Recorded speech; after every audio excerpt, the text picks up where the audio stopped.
Thanks for joining us here back on the desk and back with our first string. It's me, Tom Ballinger, Danny Evans, and over here, the best of tacos.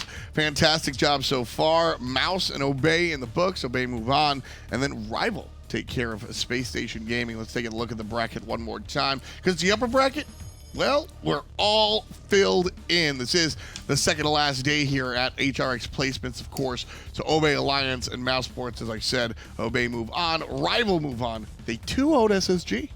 Yeah, I mean, that's surprising to me, honestly. I thought after our showing against SSG, they showed just how strong they were, and I thought they'd come out fighting more than they did. Yeah, I think, Weekend was up here earlier breaking down that set, and he was just very surprised that, not necessarily that Rival won, but that SSG went down 2-0. I don't think many of us were expecting that Space Station loss to be such a clean 2-0 from Rival, and that's not to take away from Rival's performance in the slightest, but more so to look towards Space Station. I think that it's a little bit of a mental block at this point when it comes to playing some of these bigger named European teams. Well, now we've got a chance to fill out the bottom side of the bracket. CLG and Trifecta are going to go up against each other. The winner of that will face off against Mouse Sports. The loser heading home.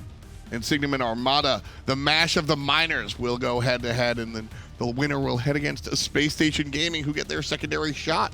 So a very interesting afternoon we have today, halfway through everything at the moment. And coming up next is going to be CLG versus the red, white, and blue Trifecta. Both of these teams, I think, found themselves in the middle of the pack during the regular season. North America was a little bit less competitive, I'd say, than the European side. But CLG and Trifecta gradually found themselves, and as the year went on, they all improved. This is a rematch, essentially, though. When you look at the end of the fall split, when CLG and Trifecta were originally tied for seeding coming into the placements rounds, Trifecta were the ones who actually ended up swooping that one away from CLG. So now it's actually a very open opportunity here for CLG to get some redemption against Trifecta. It absolutely is. CLG, they've got a new jungler in Mask. Trifecta across the way. They've generally stuck together, and their support player has been one of my favorite players to watch. Now we get to hear him. NeiruMah standing by. All right, here now with support for Trifecta, Neil. Neil, how are you guys feeling going up against CLG? Do you have a feeling by chance today? A good feeling, a really good feeling today. Woke up this morning, was feeling fresh, reinvigorated. I think it's going to go well. You took off your jean jacket for this interview, but you've been wearing one. Scary's been wearing one. Is there something in the denim that's got you guys playing well? Just the steez, It's how you feel. Look good, feel good, play good, I think it's fair to say, though, that overall you guys haven't performed up to the level that you know you can. What do you think has been the biggest problem for you guys so far this week? I think that we've just been a little bit not conscientious when we're drafting. I think that we've been drafting a little bit strangely, not how we normally do, not according to a few of the principles we like to play under. So I think if we just are paying more attention when we draft and we're being more careful, especially in the early game, we'll be able to play like ourselves. I think that'll be a big key for this game. CLG used to be pretty passive, now pretty aggressive with the addition of Mass. Do you think that plays more to your favor? I'm not sure. Being aggressive can be good and bad, right? Sometimes it can be inconsistent, but I'm not so worried about how they're going to play. I think as long as we have good information, we're playing very tight together and we're having good communication. I don't think there's a chance it can go badly. We just need to be making good decisions. Sometimes in reaction to what they're doing if they're being aggressive, and sometimes on our side being aggressive ourselves. So far, the jean jacket's been a good decision for Trifecta. We'll see if it keeps going against CLG. Good luck, Neil. Thanks. Great job there, Ryan. Always fun to hear from NeiruMah. I think he's a really intelligent person, and you can see it in the gameplay, but even more so when you get to hear him speak.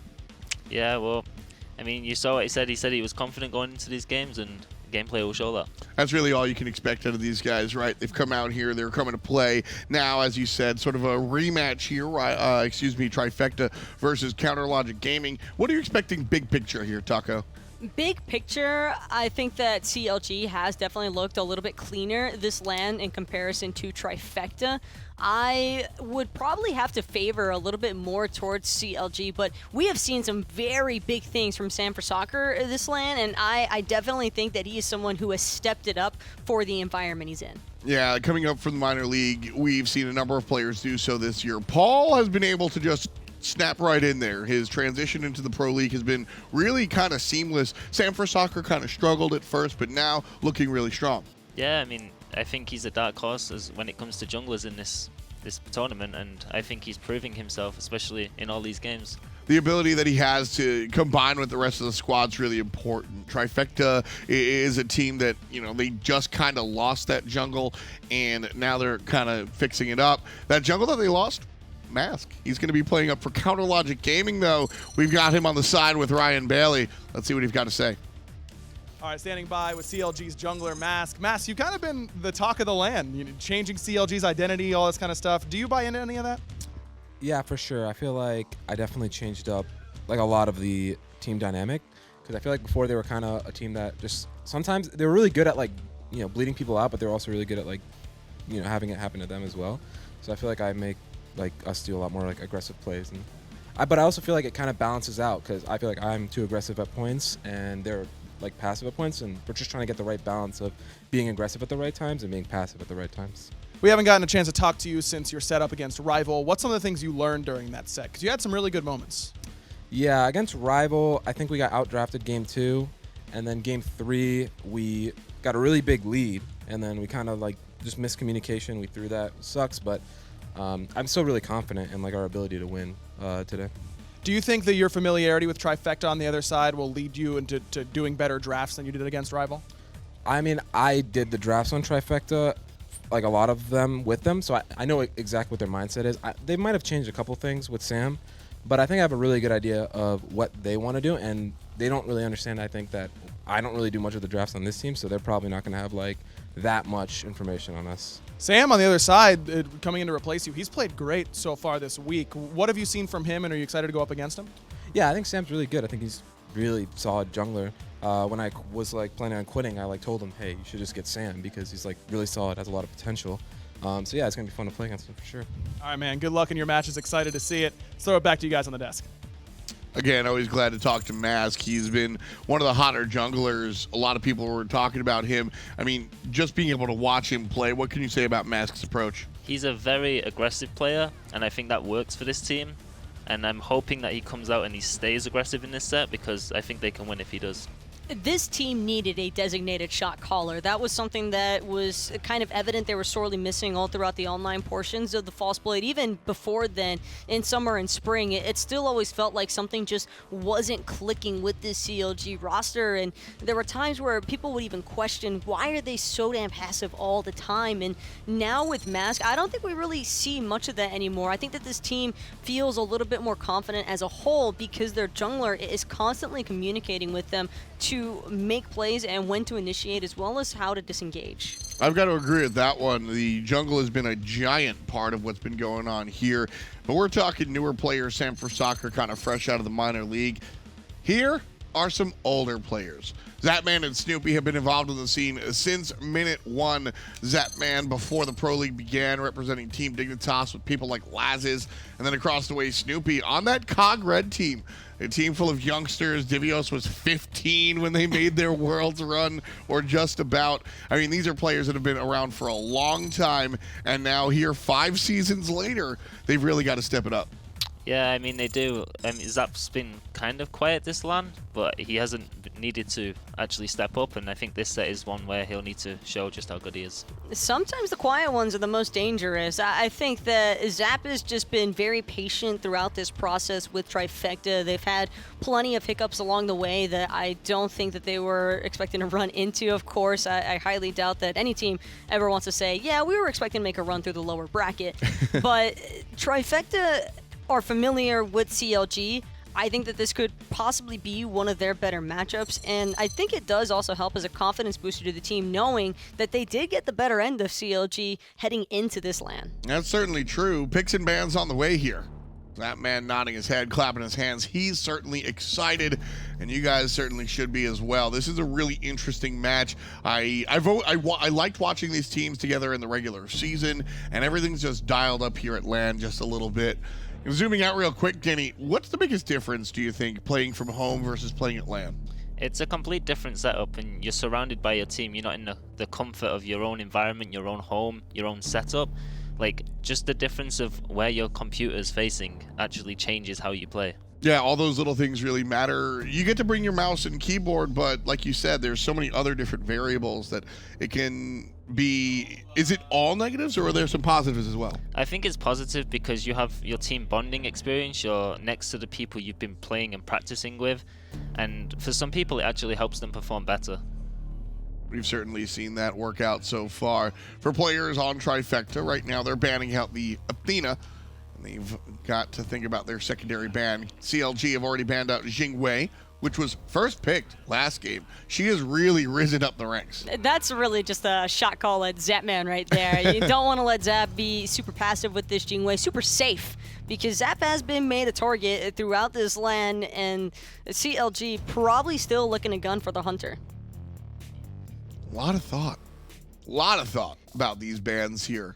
Last time things were really quick. Trifecta and CLG, though, understanding how evenly matched I think they are. These two teams are very, very similar as far as power level is concerned. It can be hard to decide between what you want to give up, because both of these bans are bans that we haven't been traditionally seeing in the first couple of ban takeaways. So Athena and Jingwei being off the board means that Mercury, Erlang, Puch, Odin, all those gods are still going to remain. But I think that things are a little bit different because we're not really seeing that NA versus international or European matchup anymore. This is kind of back to where the drawing board first came up, where CLG and Trifecta will probably be looking specifically towards target choices, or like target bans and target picks, as opposed to what other teams have been doing this series of going for the composition bans. All right, now Cerberus going to join the ranks of the Athena. A Cerberus ban. That seems rather early to be banning on Cerberus. Yeah, I feel like EU value the jungler bans because it's so, like, Mercury, Erlang are both going to be open here most likely, whereas NA seem to go towards the supports and the more aggressive supports such as Athena and Cerberus. Athena just has so much setup that it can allow your carries to really go in strongly. Freya the ban from CLG, and right away, Trifecta lock in Artio. An interesting selection, control-oriented, and kind of shuts down what CLG wants to do as far as dashes are concerned because of the big cripple. If CLG want to go for either Mercury or Erlang, they're going to probably encounter some issues with this Artio. I'm not certain if this is going to be an Artio in the solo lane role or support role just yet. I do like that Trifecta left things pretty open-ended here, and Artio just feels like an incredibly safe pick where it's hard to go wrong building a composition around her. Yeah, she just has so much control, like you said, and the way that she's able to dictate the draft. I don't think it's as strong as perhaps Odin, where you lock it in Odin first pick and the enemy team goes, all right, we got to get jumps, right? You lock it in a Wheelish and you go, okay, we got to be aware that we can't jump. Artio kind of shuts down Tier and perhaps a Cirquette, but she will dictate how many dashes you can take along for the ride. Yeah, she's really good into Terror as well, especially in that solo lane matchup. And I think in most of these Trifecta sets, the Artio's actually been banned from them. And NeiruMah favors Artio from what I'm aware. So it'd be interesting to see if that goes to him or not. Yeah, I think it'll go to him depending on where the Odin goes. So I love Artio and Arlong Shen, because Arlong wants to get in that back line, go into Turtle, and knock everybody up. And he can't do that if the cripple field comes out. Odin, on the other hand, Artio controls that solo lane because he just can't do the bird bomb damage. But this isn't a guaranteed Erlang in the jungle just yet. I'm not sold just yet, only because I see this Odin selection. I think that there is still some likelihood of both of those picks being either for jungle support or solo, and with that flexibility, a Trifecta probably going to look to prioritize their damage here, which is why we see the Raijin Naja coming through. Naja, one of San Francisco's go-to selections. Easy setup for the Raijin. Fails, I know that you play a ton of Naja. I love the character. Why don't you go into depth about why Naja is a great pick here? I think it's good here because it counters the Erlang initiation because you can ult him out, especially with the Alpwash being picked now as well. That would be an easy target for him. And into Odin, I prefer it because you can actually sash out of the cage if you time it correctly. I think they didn't go for the Merc here because it gets countered by the Odin and Erlang, and it looks already like a rough matchup for the Mercury. And certainly going to be nice setup for Raijin here. Right side of the screen, CLG has finished their first half of the draft. They'll pick up Odin, they'll pick up Arlong Shen, and the Apwash. Apwash will go in the middle lane, and we'll see where the Dogmaster and the Ringmaster go. Trifecta across the way, Artio, Raijin, and Naja. I'm confident in the jungle mid. we'll see where Artio winds up, whether it's in NeiruMah's hands or on that solo lane. So second round bans coming out. CLG looking for the Chang'e ban and the Baron Samedi ban. So they do think this Artio is going to go in the direction of Neil. And then Trifecta looking for the carry and the Terra. So those two characters going to be banned out, despite the fact that Artio does very well against Terra. The ultimate, when it comes time to team fight, just too strong. Yeah, well, our Puch is good into the Terror as well, so I don't think either team would favor it here, honestly. I think they'd go more for the Sobek or more for the Kuzenbo actually itself as well. Can you just talk to me about this Cupid? Why you guys played a bunch of Cupid, and there's a lot of people out there scratching their heads. We brought up the fact that it's a giant cripple field, but Sprint can kind of negate it. Why Cupid?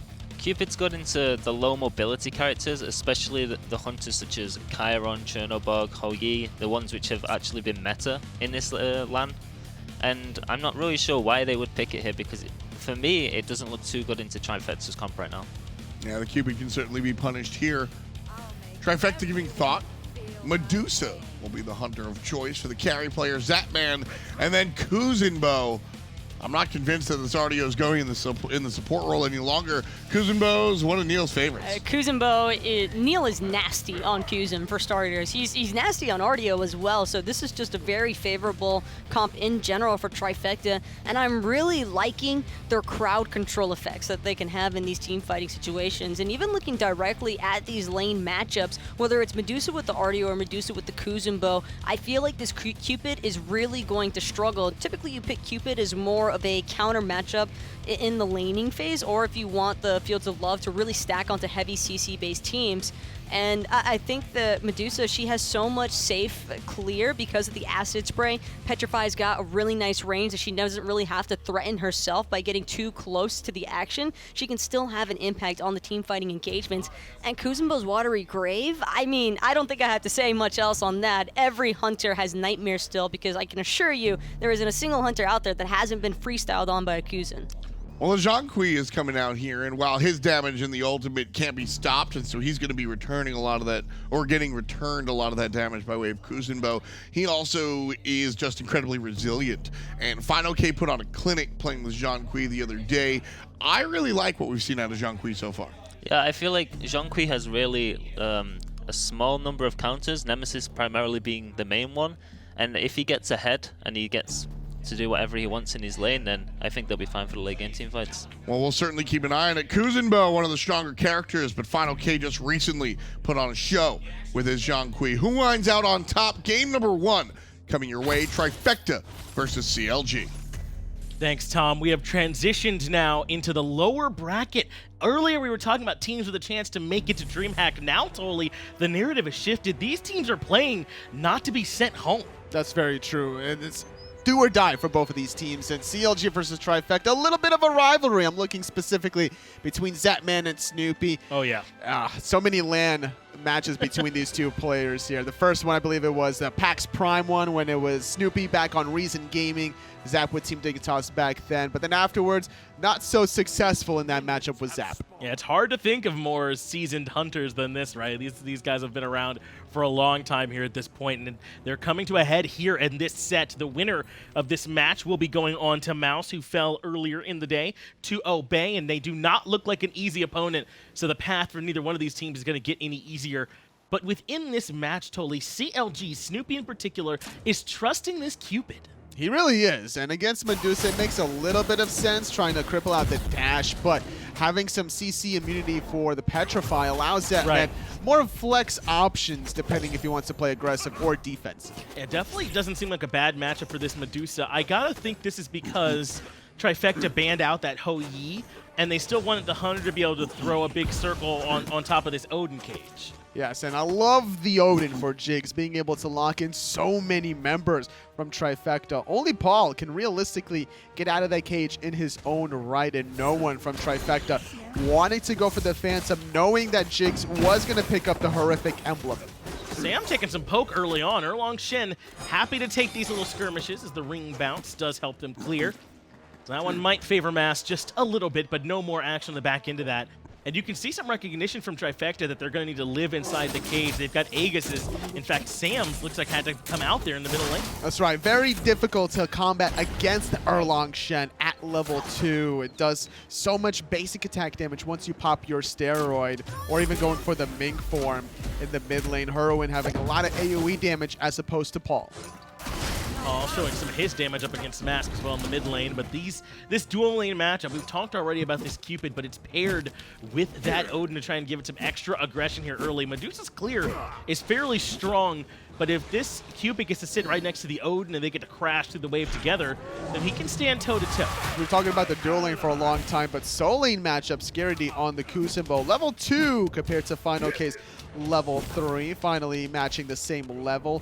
Having to trade out a lot of potions between these two, but fineokay should have the better end of the trade, considering that he has some self-sustain and he has more damage in the form of the Mage's Blessing.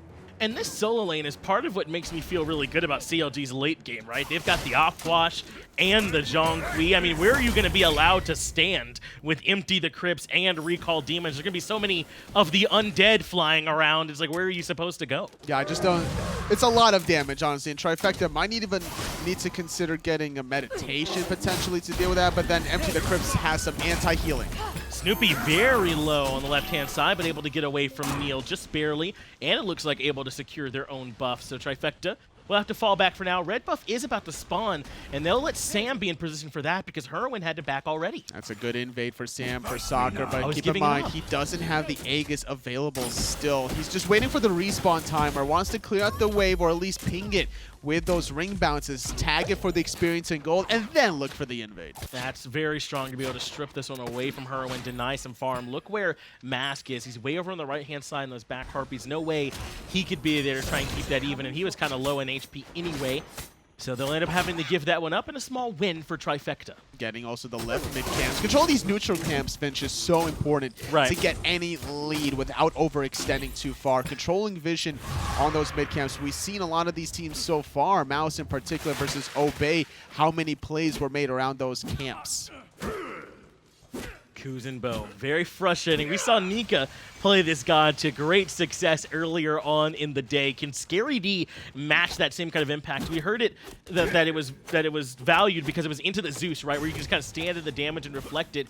You kind of get the same feel from the Offwash and from the Zhong. That's very true, but Scary D won't be able to have much lane control now while he's still looking to stack up that Guardian's Blessing. Right. He can't last hit it if he wants to be able to get that passive effect to gain an extra boost in the gold per minute. Man, Guardian's Blessing really has opened up this solo lane, hasn't it, over this last fall split. It sort of gives you the option to play lower pressure gods. You're not nearly as punished when you can't keep up in the clear now, and then once it's stacked and beyond, you're actually gold-wise coming out better. It's just funny how the meta shifts, because when the item was first introduced, it was meant to be played by supports. Originally, Zapman just looking to clear out the wave, not wanting to play too aggressive, knowing that oracles are available, so you're able to clear out that one. You could go for the camp, but instead, actually back on out. But you're right, it is kind of funny how things kind of swing in and out, and this is just one of the consequences of the way the item works, is that it just kind of works out for solo lane as well, you know, to when those minions end up dying around you, that you end up getting that increased gold for it, so it works out for Guardian's Blessing. We'll see if Scary D can make this path work out, as fineokay's gone with the Mage's Blessing right into the cooldown boots. Once this Zhong starts to rotate over, it could spell some serious trouble for a Trifecta. Gonna have a lot of magical power once he also completes that. Gonna have some cooldown reduction to match that Shoes of Focus. 20% CDR on Zhong. Probably gonna be building into a Breastplate of Valor later on. Maybe gonna go for a Void Stone originally, just to deal with some of the damage coming out of Scary D. And keep in mind, Petrify still not available for Zapman. 9 turns Blessing committed, and the Fields of Love. Neil able to just walk out of it, casual as you like, and that is CLG committing several ultimates there and really getting nothing on the back end. Very staggered. Jigz needed to be the first one in, not Mask, but they really wanted to force that, thinking that originally NeiruMah was going to get mezzed out by the Fields of Love to keep him in place, to allow Jigz that little bit of wiggle room to get in position and lock in the bear. And Mask was seen very early. That gank was not a surprise to Trifecta. That's why I was so surprised that they insisted on going. As Snoopy might not realize Sam is here, but he does back up to the tower line, which means he should be okay. But once Mask was seen, the success chance of that gank, I feel like, went down a lot. Oh, absolutely. You see the jungler, you could just hug the opposite side of the wall from the camp, forcing them to overcommit a little further on. Wasting a lot of farming time now also was Mask. San for Soccer, a level ahead now of his opposition. Well, that's scary. This Naja starting to out-farm the Erlang Shen, who often does very well in the jungle. Mask got to try and play a bit of catch-up now, as Sam not going to be able to find a gank attempt here. There are, though, these double defense boosts picked up by our supports. You know, sometimes we see the cooldown, sometimes we'll see even like the Talaria Traveler for the extra movement speed, but this is more about some extra protection for both our supports. And more important than protection is just the crowd control reduction that these players are both going to need. That's right. As the game progresses. You definitely don't want to be caught too long there by some of the stuns. Especially for this Artio. She likes to play really aggressive. She almost feels like a warrior sometimes with the way she's constantly throwing out abilities, and she sticks to the backline so well. So it's a little bit of extra help, especially when once your dash is caught, you can be so vulnerable, really can help out these Artio players. Despite the similarities of the supports, differences in the mid laners going for some penetration early as Hurriwind Paul looking for the stacking of the Book of Thoth. Whenever you have a lot of freedom to cast abilities from a safe distance, such as a Raijin can, you can get away with going this Book of Thoth rush. Hurriwind recognizing he probably needs to make sure he has movement speed online as soon as possible on the op wash, right? And trying to stay away from Sam and Paul's damage. So you're right, Paul has a little bit more freedom, and he'll certainly be swinging harder because of it, at least for now, as he works on getting it stacked and pairs it with the pin boots. A very scary early build from Paul. And Paul is able to rush the Book of Thoth simply because he has a Thunder Crash that can be used defensively. Doesn't always need the same mobility that Hurriwind might need without any single gap closers. I think that CLG are missing some opportunities utilizing Jigz' ultimate. We saw, what was it, Raffer playing the Odin in game number 2 against Obey Alliance on that Odin. He was no stranger to looking for the cages. Absolutely not. So the same has got to be done here from Jigz to make sure they get the most out of this Odin pick. But I'm glad you highlighted Paul's early build path here. He's so important to this Trifecta team. So rarely does someone new come into a team, especially with some big names on it like Security and Zapman, and then he can become the star. And I really feel like he did more often than not. Paul is the win condition for this team. It's just the way his identity is, this play style. He feels so natural, looking to be aggressive, and that's just his nature, the way he's been playing ranked, the way he's been playing in the minor league, stepping it up now in the pro league. It was the same transition where he was still rushing the Bancroft's Talon once he came over in Season 5, but then had to kind of slow down a little bit. But he'll still play the Uller or any other hunter from time to time. That's how he made his name, was with that aggression. And, you know, a lot of people were saying that it might not work in the SPL, but Paul, you know, he was able to transition it here in a really careful way. He still does have that aggression sometimes, but he'll also pull back if he needs to, and that balance has really helped him out a lot here at this highest level of play. That's true. I think Taco was very heavy about the long-term consistency of Paul, of not being able to pull back from that aggression. But so far, so good. You know, he's not overstepping any boundaries. He's quietly farming away, allowing the place to just naturally unravel. He didn't Thunder Crash offensively when San for Soccer was in trouble in the beginning of this game. They stare each other down a little bit over the mid Harpies, but they fall back on the back end of it. We're talking about these Hunter builds early on. They're both going to Transcendence, but they elected to finish off the boots first. So they're still going to be waiting a while before they even get started working on the stacks as Mask is lurking in the jungle. As good as Transcendence is to finish before your opposing Hunter, Boots is better to finish off because that mobility difference could be the difference between a death or a kill.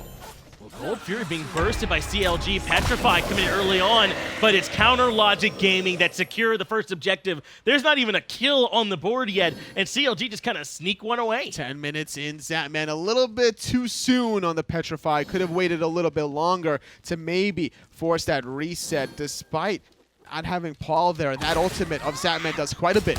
Well, now it's time to try and make them pay, but it's fineokay's grabbed, who might be able to make it out of this one. He immediately starts recalling the demons and is actually still alive. fineokay finds first blood on San for Soccer. He's traded out, but Mask gets deal too. It's a 2-for-1, favoring CLG, getting the objective and 2 kills. great start for CLG. It really is, and I thought for sure fineokay was dead to rights, but he's tanky enough early on where he's able to shrug off the damage from Sam relatively well, drops the ultimate too, and finds the turnaround right out of the gate. CLG looking good, 2 kills and the Gold Fury. I mean, that's just a Zhong bread and butter for you. He has natural protections in his passive stacks. He has the Void Stone to negate some of the damage coming from Paul. I think 3 out of the 4 Taiko drum shots hit, and it took a little bit longer than anticipated to kill fineokay, but still Paul was able to Thunder Crash safely through those right side mid camps. That was enough to get him out of there. A strong early start here from Counter Logic Gaming. It still hasn't put things out of reach by any means, but they're the first ones to strike and hit home in a game that's been relatively slowly paced. Only about 3 kills through these first 12 minutes. And they were largely able to do it off just catching Trifecta sleeping and then Sam's aggression in mid. And that's going to be a telltale sign of how CLG play this game. They're not interested in being the aggressors right off the bat. They're going to be more opportunistic about what's open on the minimap, whether it's a buff, a Gold Fury, or some counter ganks instead. And I don't think CLG is a team that minds getting some time to farm up, right? Get these items online for these mages, the Zhong and the Puch. Even Cupid can feel really good once he has a couple items online. The Transcendence finished for both these hunters. So already these abilities will be swinging. Oh, I definitely will. They're actually very even in the stack department. 16 apiece before these waves are matching up. Both of the hunters as well with red buff. I'm not sure how aggressive CLG want to be, knowing that they are in the lead right now, and they're just going to probably wait it out until this next Gold Fury respawns. Maybe catch someone slipping along the jungle, look for all these rotations. Man, the Gold Fury in First Blood really is about the only difference between these teams right now. It's been so even. CLG want to change that. They're looking for the purple buff invade, but Neil, Sam, Paw, and Zapper all hear a big response from Trifecta as Sam goes in first. Cage comes out, but Sam goes up into the air with the Windfire wheel. Snoopy low in the back, but Jigz is the one that's in trouble. He jumps away. 2-man knockup from Mask, but now he has no movement. Oh, Zap actually dashes in, and Hurriwind's ultimate making him pay the ultimate price. NeiruMah between a rock and a hard place. He's zoning 1v3 while the rest of his team is trying to get Paul. They are trying to lock down this Raijin, but Thunder Crash allows him to get over the wall, and now Neil might be stuck in no man's land, especially with Hurriwind showing up.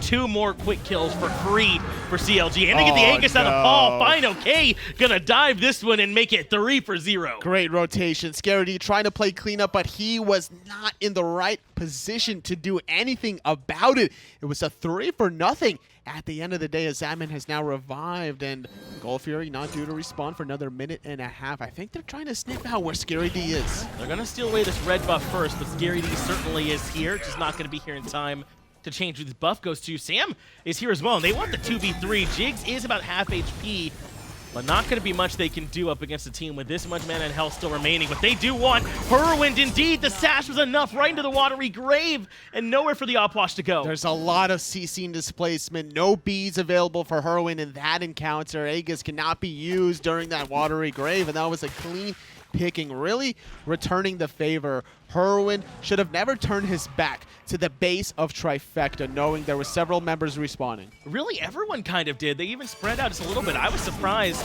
that they kind of allowed Hurriwind to get isolated as Scaredy falls to about half HP. CLG want to steal away this blue buff. But that's why I felt so confident there might not be a fight. If Sam goes in, there was still plenty there to help out from CLG. Well, Hurriwind, despite dying, should be available now to at least defend Gold Fury, respawning in 20 seconds. Jigz using that ultimate defensively, going to get stunned out and taken to the sky. Needs some support.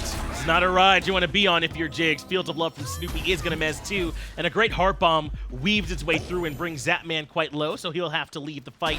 And what excellent timing, the Gold Fury about to spawn right when the Hunter of Trifecta has been weakened. And no ultimate for Sam or Zapman. Difficult to really contest this objective if Paul is not within the vicinity. He's trying to make his way there. It's going to be a 5-on-4 without Zap still rotating from the base. And Hurriwind still has his ultimate. That Crypts could be huge here to force everyone out of the Gold Fury pit. Neil is already below half. Scaredy has to dash out of here as well, but this is mission accomplished. Trifecta have forced CLG to drop the Gold Fury, at least for now. And Jigz can easily zone away. His ultimate's going to be coming up in less than 30 seconds time. CLG got the first one less than 5 minutes ago. Or sorry, less than 6 minutes ago. Get the second one again. CLG really have started to push on the gas pedal as Zapman does get rooted out, has the beads and the Aegis forth, but a two-man taunt is perfect from Mass to pull everyone back in. Neil just barely outside of the crypts, but he's got to run for his life as well. Oh, the drums are banging, coming That's a out of double. Paul for a nice little double kill, putting Trifecta in the lead of this team fight. And you can thank Scary D for setting that one up as Sam for Soccer repositions away from the rest of the fight. So CLG, it does end up being 2 for 2. They end up trading some kills out, but the Gold Fury once again went to Counterlogic Gaming. That's their second one of the game. But they can't lose members like that because this will open the door for Trifecta to get some objectives in their own right, specifically the Pyromancer on the right, shifting their attention to this side of the map. I think that Trifecta should be able to secure this one. Kuzenbo really does feel good, doesn't he? Able to help lock down some members, but CLG helping out by overcommitting a bit and setting that up. And Trifecta want to respond with the Pyromancer. fineokay around the corner, Sash lands, Sam half health, takes him up into the sky with the Windfire wheels. It's only Jigz here that support, and he absolutely does jump right in. fineokay now very low as the Fire Giant joins the fight, and that's going to be enough for Hurriwind to find Sam 1-for-1. Exploding those corpses, a good recognition to find a pick, but it takes so long to kill this level 16 Zhong, having Celestial Legion helmet after the Void Stone. So much physical protection that Sam for Soccer is basically tickling fineokay. And Trifecta don't even get the Pyromancer after all that, so it's basically an even fight, and now CLG have the numbers advantage to try and pull the Pyro if they'd like, but Scary D on the Kuzenbo is enough to force them back out.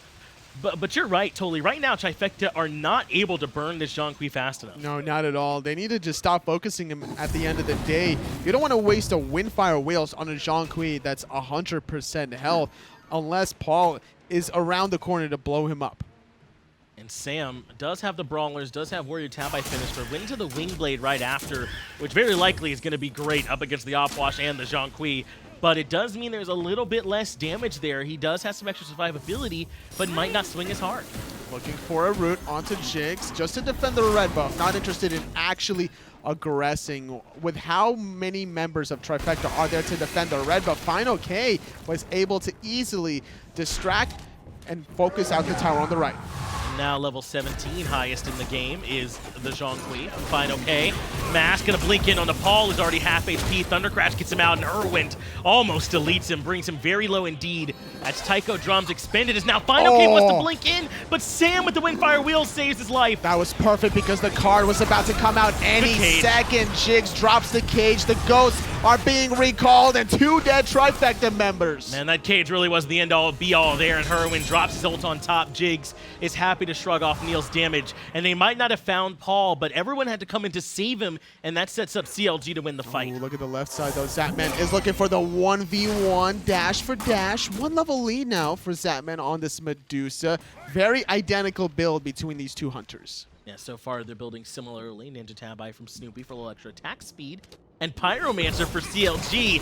This their bounty after winning the fight in the middle lane. They didn't get the tier 1 tower, but they will indeed come back and grab the smaller objective, which is just about a little bit of golden experience. The movement speed out of base is nice, but not a huge deal. Now you're really looking for just something, right? Like 100 gold for every single member in that objective is a good way to keep building off of the foundation that CLG have with 2 Gold Furies thus far in their pocket. And considering this third one is respawning in a minute's time, Trifecta need to start seriously planting their seed of wards everywhere deep in CLG's jungle to know exactly who is going to be there.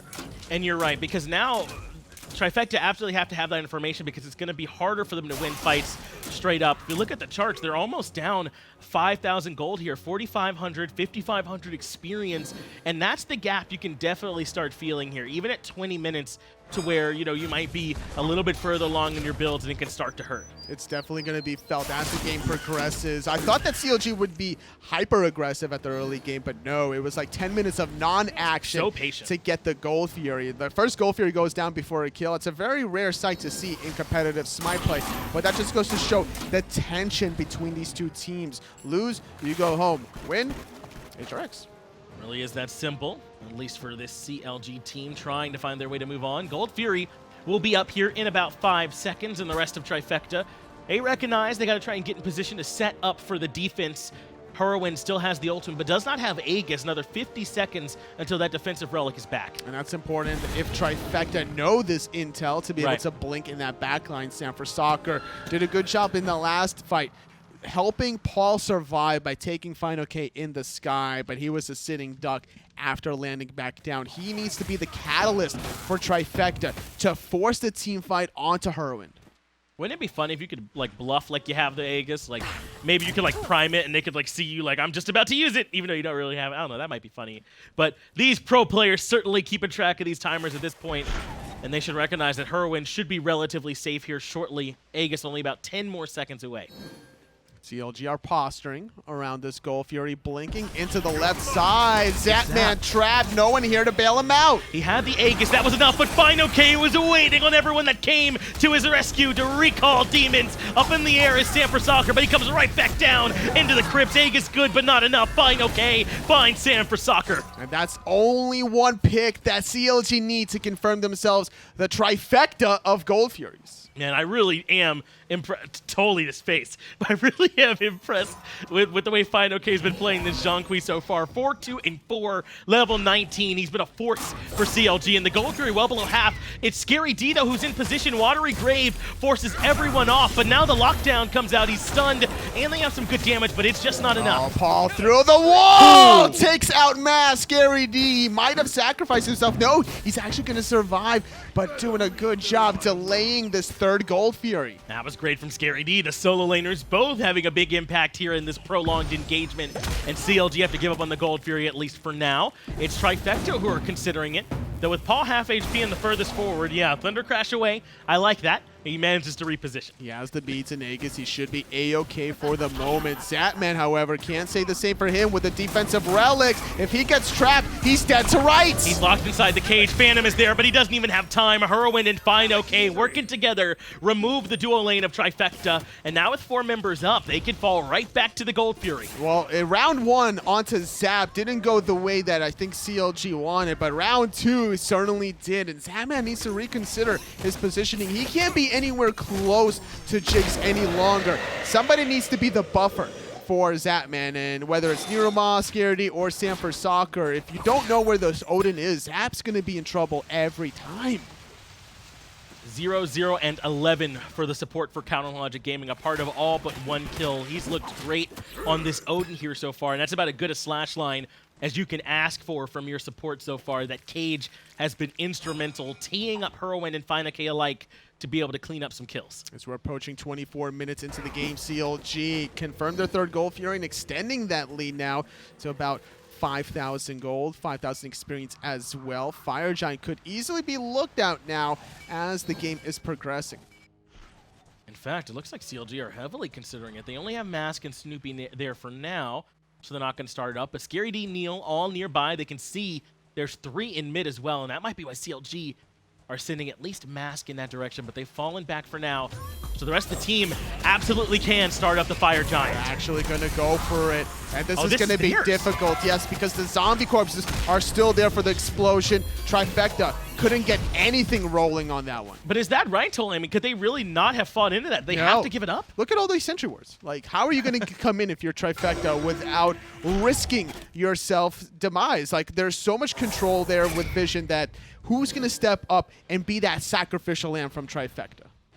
I like you, Tully. You had to say it so matter of fact. Look at all these awards. You're right. It was a ton of vision on the CLG side and really no way in for Trifecta on that one. So I definitely agree with you. In fact, they're going to need to get back here soon. They certainly see this is happening. The Tier 2 tower has been sieged. And you're right, Zapman is not planning on turning around, so instead they'll have to defend. Paul will fall inside the cage. Phoenix hasn't even been looked at yet. It's been all about the fight. Oh, they're actually half backed. I thought this was going to be a Hail Mary play, but because Paul dies very early in the encounter, it forces the back now from both Sam and Zap, trying to play defense on a 50% middle Phoenix.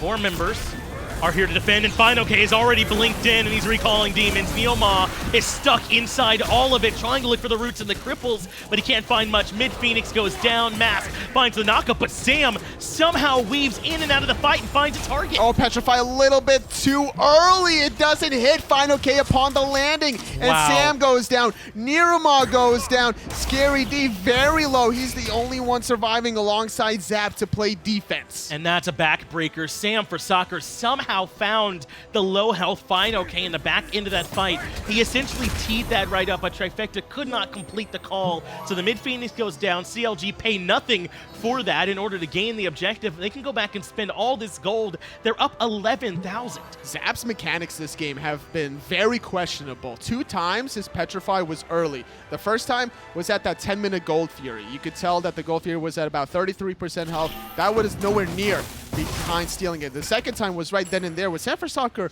cleanly blinks, Windfire wheels fineokay up to the sky. He came back with maybe 200 to 300 health. The Petrify from Zap, half a second, maybe 1 full second even too soon. And then more times with his positioning being repeatedly caught on the left side, which allowed the third Gold Fury from CLG. And you're right, because it's not just his death track, right? I know you might look and go, well, he's only fallen 3 times, but there's been numerous times where Scary D or Neil has had to stick around in a situation where they shouldn't have, because Zapman was a little bit too far forward, and it's other people who pay the price. So this does need to be cleaned up here some. Trifecta can feel good about some of their defenses, but so far, this has been very clean from CLG. Oh, absolutely. I think a lot of it comes down to Jigz' positioning, being able to catch certain members out of position. fineokay's rotations have been crucial on the left side of the map. Being able to make that 1 rotation play before Scary D was a huge impact to keep building off of CLG's lead. And don't forget what Mask has been able to bring on the table as well with multiple CCs. You're right, this has been a true team effort from CLG. Largely around Jigz, I agree, and Mask setting up for fineokay and Snoopy, or rather for fineokay and Hurriwind, who've been doing a good job following up. They grabbed the tier 2 and left, and now the left side, Phoenix is the call. Remember, mid Phoenix already down, so Trifecta all in on this one. Scary D taking about 10% of his health pool, trying to figure out how CLG wants to aggress. No more towers remaining, and middle Phoenix goes down, so it's either these 2 Phoenixes or the Titan waiting for some fire minions, I guess, down the mid lane before they aggress. Well, they drop down the cage. Fields of Love is there, and NeiruMah and Scary D both get reduced to very low HP. Paul is going to drop his Tycho Drums. Actually walks back into the crypts and takes some poke. He is going to be able to heal it all up. But now CLG have a small opening to go in. Sam blinks in, but immediately gets hit by the Heart Bomb, and Hurriwind eradicates him. Zapman very close to death, avoids the very last ghost of Lethal. Still in a 5-on-4. CLG aggressing in the left side. Phoenix looking for NeiruMah. Heart Bomb is enough to get the kill on the bear. Left side Phoenix down. Now 3 members still standing. Paul, Scary D, and Zapman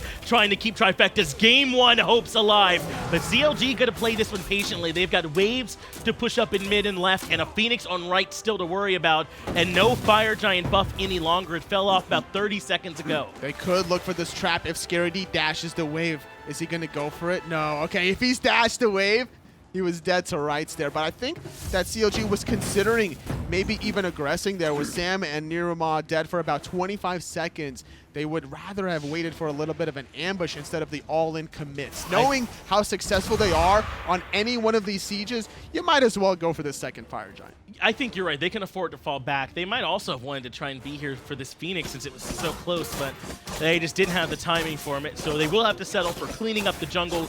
Gold Fury, they'll almost certainly get Pyro and FG as well, and then come push down that Phoenix and right, especially with a weakened one in middle for Trifecta to worry about. But these cages have been instrumental from Jigz in forcing out relics early on. And poor Sam, I think he blinked right into the Heart Bomb from Snoopy. And not only that, I think it was a perfect timing beads from Snoopy. The blink into the beads from Snoopy as well. Yeah. He read that play from Sam like 20 miles away. Great recognition and awareness from this Cupid hunter.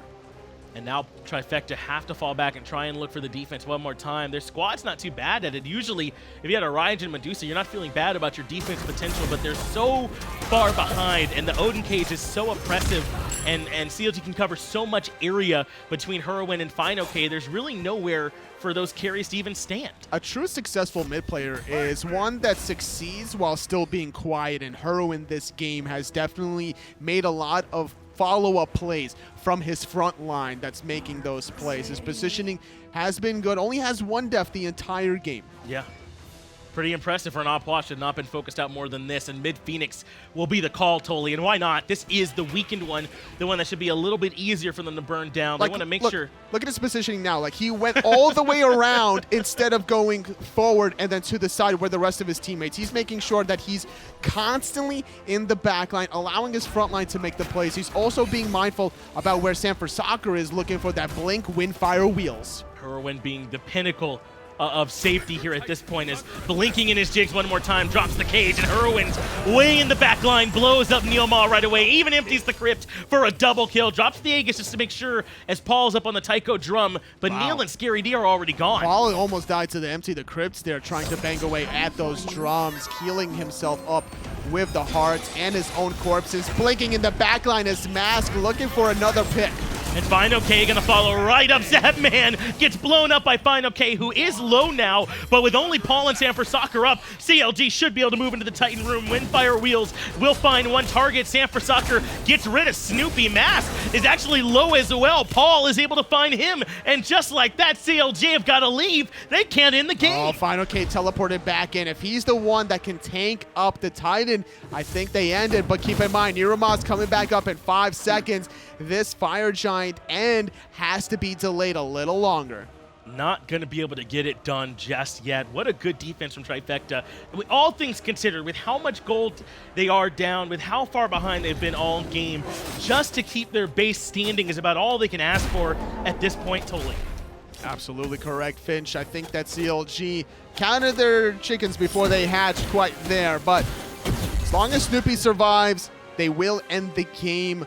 It's difficult to get away from Jigz with all these cages, though. Only one Phantom available for Trifecta. And it really was important that Sam was able to find that kill onto Snoopy, because Hurriwind so cleanly got those first 2 picks that the number advantage was so far in CLG's favor. Even Paul was really weakened just from the empty the crypts, and he had to fall back as well. Sam making some big plays to help keep the game going. That's true. NeiruMah still doesn't have too much magical defense to deal with. The hybrid item of the Mantle of Discord. Oni's is a little bit, not much health to really speak of, and that's why he's working on what looks to be a winged blade to make sure that once the empty the crypts come out with this just Gem of Isolation combo, at least the bear can run away faster. To make themselves a little bit healthier with the health as well as CLG.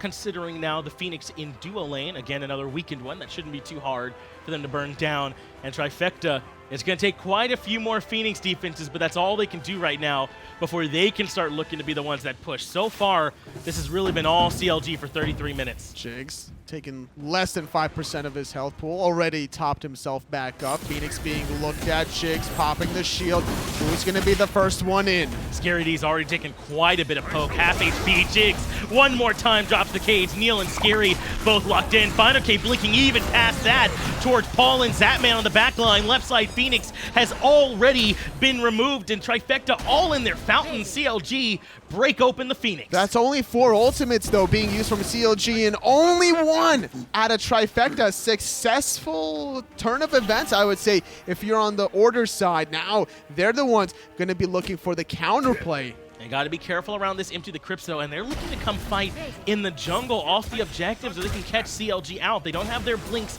They do have their defensive relics. Paul up into the Tycho drums, but there's the crypts. It's ripping through Trifecta. Hurriwind finds the double, taking down Sanford Soccer and Paul. Snoopy gets Scary D. A nightmare for Trifecta as they look for the fight in the jungle. NeiruMah goes down. It's only Zapman left alive, trying to survive. It's going to be a decided CLG take game 1. Surrender vote comes out, but that is too little, too late. CLG stomped the boot down on the neck in the jungle. Trifecta felt like they had to do something different, but it just didn't work out.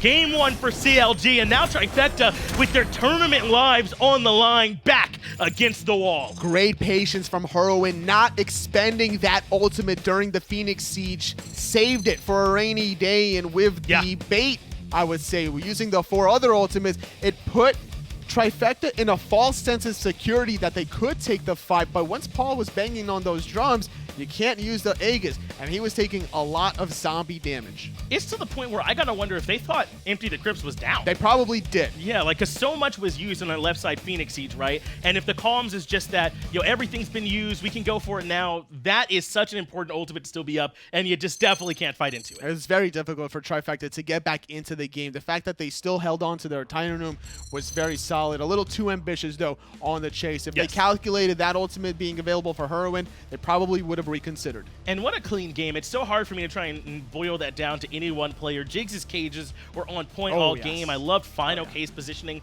on the Zhong as well. You already talked about how safe Hurriwind was. CLG looked incredibly clean.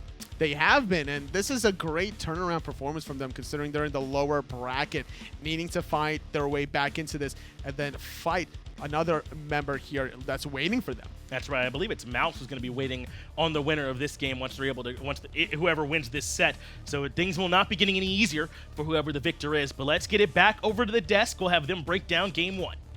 Thanks, John. Thanks, Tolly, excuse me. Tom, Fails, Taco, and right now, we're talking CLG, baby. These guys came through, and I think the commentators put it perfectly. Just clean. That outwash gameplay as well from Hurriwind. I mean, the execution could not have been better from Counter Logic on this one. I think that they did a great job corralling all of the members of Trifecta into a lot of those uncomfortable jungle corridors and spaces, and that's what really helped funnel into their lead. Post-game stats brought to us by Axis Replay, and when we look at what Trifecta was able to do, or rather not able to do, what was the biggest roadblock for them?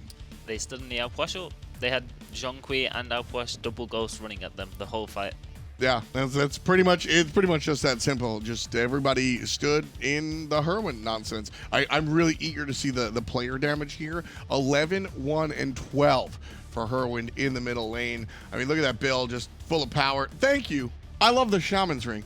Criminally underpurchased. That 0, and 24 stat line, though, from Jigz, those are the kind of stats you want to see from your support. And I was really feeling this Trifecta draft initially, but the one concern I did have for it was that they did semi-pick into the Odin because they didn't really have the best escapes, and even when they didn't have to worry about that cage, they still would keep trying to initiate and aggress into this outwash. And look at this flank right here, just unleash. And he's able to pick up a couple of the kills, and through the Aegis, not too big of a deal. Puch was a real terror here in game number 1. Yeah, he was able to do whatever he wanted the whole game. They didn't have any answer for it, and sadly that was their downfall. fineokay also contributing to the AoE damage. That's really what it was that Hurriwind would drop the ultimate and you run out of it, and then Zhong would follow you. And okay, thankfully I got out of the ghosts. Oh wait, there's more ghosts. And it really was just CLG haunting Trifecta. And even the few moments of promise that Trifecta did have going for them, it was just missed abilities at times from their team. I think there was one specific moment I remember underneath that mid-Phoenix where there was actually a solid Ninja ultimate from Sam for Soccer, but upon landing, Zapman was just a little bit too soon with that Medusa Petrify, didn't end up finding the kill onto fineokay, and as a result, CLG, it just ended up bouncing right back in and understanding that two big team fighting ultimates down and just keep pushing in. This is exactly the play you're talking about here. fineokay is able to live. He doubled his protections by way of the ultimate and just does damage. He winds up falling down, but that's all well and good. He already did his job there. Yeah, he did. They picked Naja, but they didn't really have any follow-up for it. So whenever someone went up and down, they couldn't kill him. I like Naja into Zhong, but not the way that we saw Sam really play it here.